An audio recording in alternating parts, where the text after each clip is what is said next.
Welcome to the Emmanuel Croydon Sermon Podcast. We seek to be a place of unconditional welcome, Christ-centered revival, and deep discipleship for our generation and the next in South Croydon and beyond. We hope you enjoy this sermon from our morning service. Good. Well, over the summer morning sermons, we are looking at the topic of rest. Everyone loves a rest. But actually, getting rest can be quite tricky, particularly getting the kind of rest that really refreshes us.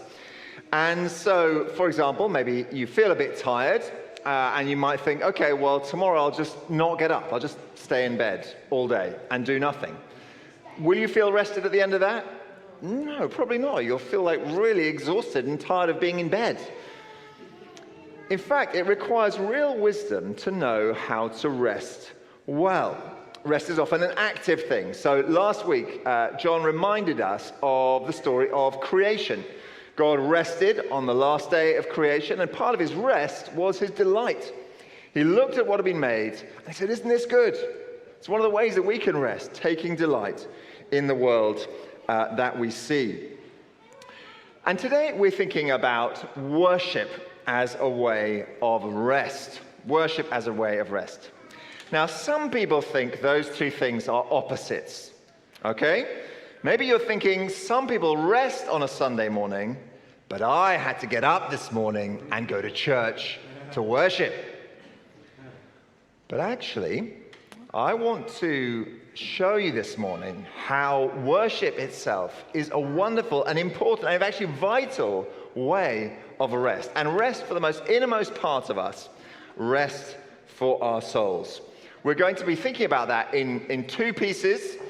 In the first part, we're going to be thinking about what worship is with the help of Psalm 95. So if we can have the next slide, please, Ben. Here is Psalm 95 as we just read it together. It says, "Come, let us sing for joy to the Lord. Let us shout aloud to the rock of our salvation. Let's come before him with thanksgiving and extol him with music and song. For the Lord is the great God, the great King above all gods." What is worship? Well, our psalm begins with an invitation to point ourselves towards God. It's a very obvious thing to say, but it needs to be said. It's easy to miss. Lots of activity may happen in worship, but above all, worship is ultimately about God. So if we can go to the next slide, and the one after that, please. So here we see all the different ways in which this invitation reminds us that worship is about God. It says, "Come, let us sing for joy to the Lord." It's really important that he's involved. Let us shout aloud to the rock of our salvation. Who it is we're shouting to is so vital. And so it goes on. Everything here is about the person, the God that we're worshipping. Now, I want to explain this with a little illustration. And I've just got to do a tiny bit of housekeeping in order to enable this to happen. And Stu, if you wouldn't mind getting yourself organized. Okay, right. Bear with me. Now, this is based on a science experiment, okay, which it went well like 50% of the times in preparation, okay? So either this is going to be a very good illustration, my point, or you're going to have to really work on your imagination, okay? But that's fine. Either way, there's good to be had. Right, so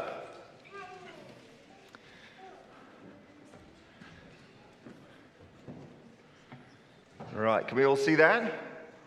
Oh, look at that, it's a lovely dish. Inherited from Emily's grandmother, I think. Right, now, okay, so we are going to place on this little plate here a needle. I can't always be found in the haberdashery department of Hobbycraft, but this week was an exception. Okay, so our lives are a little bit like this needle, okay? Swimming on a little bit of noodle, just in case you're wondering, a swimming noodle that I cut into pieces. There we go, so you can do this at home. And if I nudge it, it spins and it drifts. It points this way, it points that way, it has no fixed direction at all. And wherever the last touch comes from, wherever it settles, that's where it ends up pointing, until it gets the next nudge and then it points somewhere else. And this is not a bad picture of natural human life. We drift, we're left to our own devices, we spin, we go for this thing, that thing. We constantly have different focuses for our attention.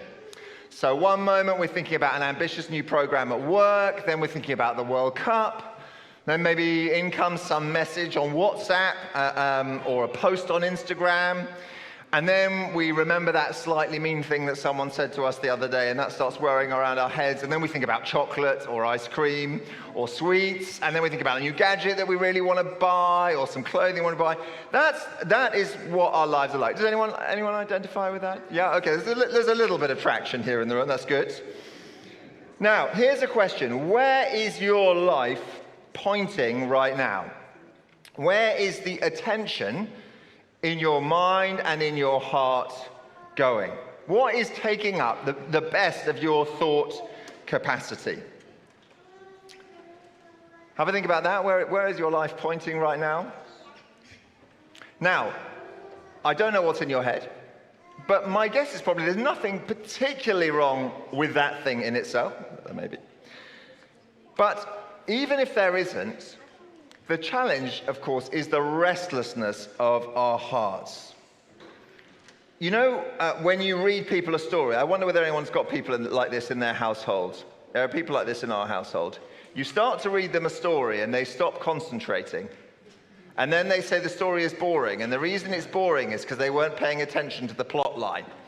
Yeah, and this is a little bit what we're like. We get distracted by life, and then we stop getting it. We stop doing it properly. In fact, maybe we don't enjoy it very much. Now, the real struggle here is to focus on the thing that's most important in our lives. And that's why we're called to worship. And actually, the psalm we've been reading, it's been read by some Christians have been reading it, some sort of sections of the church have been reading it every day for the last 1,500 years, because it invites people to worship, invites people to point to the Lord. Now, I'm going to need some helpers. Have I got any able helpers? Okay, yes. Come on, Max. I need probably two more. Yes, Destiny, come on, join me. Very good. Come over here. We got one more. Yes. Come on then, Daniel. Yeah, join me. Right, brilliant. Now, you guys stand here. Okay, we've got all-boy team. We got any girls? No, we're going to stick with all boys. All right. Okay, that's all right. That's fine. Right, now you three over here. Okay. So listen, this is slightly dangerous. Are you quite responsible? Yeah, good. Okay, that's very encouraging. Now, I'm going to give you one of these. They're not actually needles. Oh, nice. 4. Brilliant. Okay, they're not actually needles. They're not sharp, but please don't poke each other's eyes out with them, okay? 1. You hold that one. There we go. Okay, right. So these needles here, they're just the same as my needle there. Okay, they need help pointing in the right direction. Okay, so this is what we're going to do. Right, this is the first moment where this could go seriously wrong, okay, people? So I want high levels of concentration. Yeah, focus, Daniel. Just one task now, one task. This task is hard enough. Right, okay, very good. Now, I'm going to give you a magnet, okay? Right, well done. Hold on to this magnet, because this magnet we're going to use to help our needles. Our needles are a bit like people. They are pointing all over the place. Right, what do I mean? Yeah, we've got lots of curiosity going on up here, which is very encouraging. Right, okay. I've got my fridge magnet, because there's 4 of you. Right, now what I want you to do is I want you to take the needle, okay, hold it by the end. Right, space yourselves out a little bit here, because we've got to get some visibility. That's good, very good, very good. Right, well done, Max, come over here. Okay, hold it by the end. Yep, right over there, thank you. Hold it by the end. And then stick the magnet on near the bright end and run it across like that. And you've got to do that 30 times. Is it boring? Oh, it's boring, is it? Right. Well, here we go. You're going to find out what the purpose is, at which point, great big sign of revelation and joy is going to come across your... Right, focus, team. Focus. There's a lot of talking going on up here. Right, now what we're doing here, and this is going to test my physics, but I think basically we've got a bunch of atoms in these needles, and we're lining them all up with the magnetic field of the magnet that we've got. No talking, this is absolutely full focus here. Okay, and what's going to happen is this is going to be really transformative for once we put them into the waters of life. Okay, right, well done everyone, that's very good. Okay, now here we go. Here we go. Right. Well done, 1,000 times, that's going to be good. Right, give me your magnet. Okay, and then give me your needle, one at a time. Right. Now, this is the absolute moment here, let's just see whether this is actually going to work. Okay, this is a good measure of whether you guys are good worshippers here. Okay, very good. Oh, someone's got it. Someone's got some movement going on. Yeah, very good. Oh, do you know what? This is actually not as bad as I thought. Now, if I provoke them, will they do what they're supposed to do? Quickly.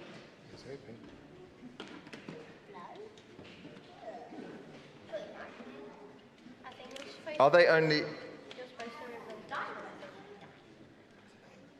Oh no, that one is actually, that's going. Guys, this is good. Right, okay, let me get my phone out. Okay, here's the job. Let's see if these are good worshipping needles or not.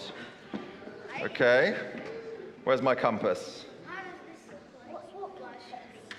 Right, are they all pointing north? Hang on. And that needs to be not near the magnets, right? Oh dear, my phone doesn't know where it is.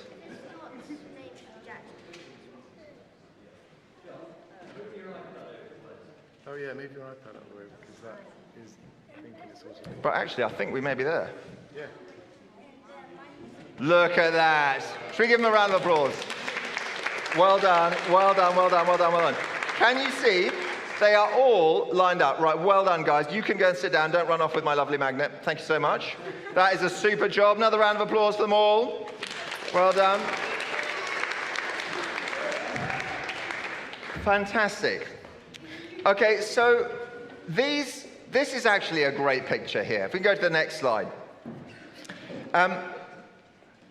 What is worship?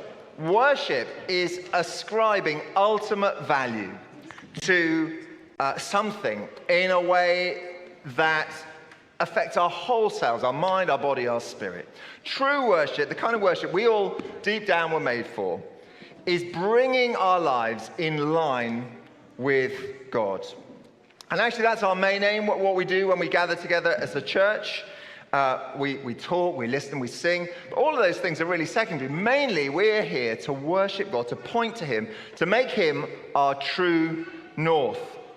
And the magnetic field of the earth is actually quite a good illustration because we're all in the magnetic field of the earth. It's everywhere, it's always there, you can't see it.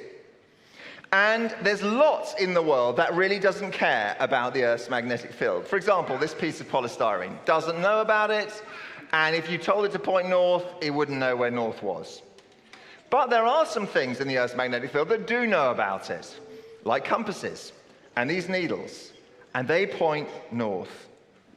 And it's the same with us. If we're Christian people, we know that there is a God who made the world. And we know He is the most important thing. And so we want to point to Him and remind ourselves that He is the reason we're here. And we want to line up with Him. So that's what worship is. But it does involve quite a lot of things, not just pointing in one direction. So let's go to our next slide. Okay, so it involves all of ourselves. Did you hear in this psalm all the language about the body? Come, shout aloud, bow down, kneel. Worship involves our bodies. It also involves our hearts, our emotions. It says, sing for joy. It says, sing with thanksgiving. It involves our mind. It says, hear His voice. We have to understand, we have to think. And that's a challenge for all of us, isn't it? I don't wonder whether you come to church with all of those three things. Maybe you just come in body. Have you ever done that? Just come in body. Your body is here, but your mind is elsewhere. Your emotions are elsewhere. You're thinking about lunch, whatever.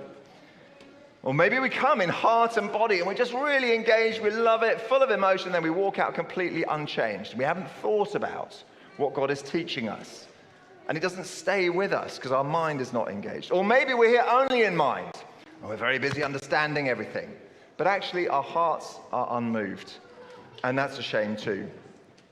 Now, Psalm 95 has a few more things to tell us, but we're going to wait for a moment because we're actually going to first do what it says. And that's we are going to sing together. So let me invite the band up. They are going to lead us in a song. And this is a wonderful song. It's kind of like a psalm. It encourages us to remember who God is. We're going to sing that. Then we're going to hear Psalm 95 read again, but in a slightly different version. And then I'm going to say a few more things about what this psalm teaches us. Worship. The reading is taken from Psalm 95 in the Message version. Come, let's shout praises to God. Raise the roof for the rock who saved us. Let's march into his presence singing praises, lifting the rafters with our hymns. And why? Because God is the best, high kings over all the gods. In one hand, he holds the deep caves and caverns. In the other hand, he grasps the high mountains. He made ocean, he owns it. His hand sculpted earth. So come, let us worship. Bow before him, on your knees before God, who made us. Oh yes, he's our God. And we're the people he pastures, the flock he feeds. Drop everything and listen. Listen as he speaks. Don't turn a deaf ear as in the bitter uprising. As on the day of the wilderness test, when your ancestors turned and put me to the test. For 40 years they watched me at work among them. As over and over they tried my patience. And I was provoked. Oh, was I provoked? Can't they keep their minds on God for 5 minutes? Do they simply refuse to walk down my road? Exasperated, I exploded. They'll never get where they're headed, never be able to sit down and rest. This is the word of the Lord. Thank you so much. Good. So there's two more things I would just like to share from this psalm about worship. Why we worship, first of all. If we could go to slide 7, please, Ben. Come, let us bow down in worship. Let us kneel before the Lord our Maker, for he is our God, and we are the people of his pasture. Let's just keep that up there. Can anyone spot the 4? Can anyone see a 4 in this one here? Got some 4s? Whenever you see a 4 in the Bible, F-O-R, you need to think, what is the 4 there for? Right? And in this case, that's really important. We worship because God is our God, and we are the people of his pasture and the flock under his care. Next slide, if we may. We worship because of who God is to us. Think about shepherds. They look after their sheep. They keep them alive. They make sure they're fed. They bind up their wounds. They protect them from danger. Just have a think about the Lord as your shepherd for a moment. Can you think of some special ways in which God has shepherded you? Have a think. How has God shepherded you? I wonder what's in your mind when you think about that. That's a reason to worship. And the most important way, actually, that we've all been shepherded, that we've all been cared for, is that God the Son, the Good Shepherd, has come into this world. He's died in our place to save us from death. He's risen again to make a way for us that we would never be hungry or thirsty again. And that is an even deeper reason for us to worship. That's why every Sunday we come together here. We're talking about the death and resurrection of Jesus, because it's so important, and we sing about it to worship him. That's why we worship. And then finally, how we worship. Two things stand out, how we worship. The first one is this: we worship with other people. We worship with other people. Come, let us, says the psalm. Come, let us sing. Let us bow down. Good job for coming to church today. Last week, if we go to the next slide, I was at the Keswick Convention in the Lake District, week before last. Members from Emmanuel Church have been going to that convention, I think pretty much since this church was founded in 1897. And it was so inspiring. That's the big tent on the top right there, singing with 3,000 people praise together. And then on Friday, I was down at the Bath and West Showground with our youth at the Satellites event, another 4,000 to 5,000 people, young people, all in a huge arena, singing to God. It's such an encouragement, isn't it, to sing and to join together with others in worship. By the way, church is also like that. I love church. Thank you for coming to church today. I hope you feel encouraged to join together with other believers. You're an encouragement to me that you're here joining every week to worship. So God calls us to worship with other people. And then finally, God calls us to worship with soft hearts. With soft hearts. Okay, maybe you put your hand over your heart here, just to see. Does it feel hard or soft? Is that what he's talking about? Not quite. He wants us to worship with soft hearts. He says, today, if only you would hear his voice, do not harden your hearts, as you did at Meribah, as you did that day at Massah in the wilderness, where your ancestors tried me. They tried me, though they had seen what I did. For 40 years, I was angry with that generation. I said, these are people whose hearts go astray. They have not known my ways. So I declared on oath in my anger, they shall never enter my rest. Do you remember when God rescued his people out of Egypt? And it was an amazing rescue. Talk about God shepherding, protecting, leading his people. But after a while, they hardened their hearts. They said, actually, I don't know about this following God. I'm not so keen. It's a bit tough out here. Maybe we were better off just in slavery in Egypt. And they hardened their hearts. And hard hearts are a real obstacle to worship. Hard hearts can't hear when God speaks. Hard hearts can't feel his love. Hard hearts are unimpressed with his demands. Hard hearts think God should back off. Hard hearts can't worship. So the call at the end of today is to worship with soft hearts. I wonder if you've come with a soft heart. So just as we wrap up, I want to ask you, how is your heart with God today? What's your sort of attitude at the moment to the Lord? There could be many reasons that you've come with a hard heart. Maybe it has got a bit tough and leathery. Maybe you've been disappointed with other Christians. Maybe you feel bitter about your life circumstances. Maybe you're just kicking against what God wants. You know what it is. Today, hear God's voice and don't harden your heart. Soften it. We worship with soft hearts. Good. Well, that is Psalm 95, and that brings us back to where we started. This summer, we hope, is a time of rest for all of us in some way. And one of the ways we can rest is to worship. I want to close with some very famous words. I'm sure you've heard them before. It's from a famous theologian called Augustine. He said this: Lord, you have made us for yourselves, and our hearts are restless until they find their rest in you. If you're a needle, you're restless until you're pointing true north. And that's how we settle our hearts, to point in the direction they were made for. Amen. Amen. Good. Well, you can't see it now, but my needles are no longer pointing north. They are demagnetized, which is a reminder to all of us that actually we need to continually come back, return to worship. We're going to close in a final song, which again focuses our hearts and minds on the Lord.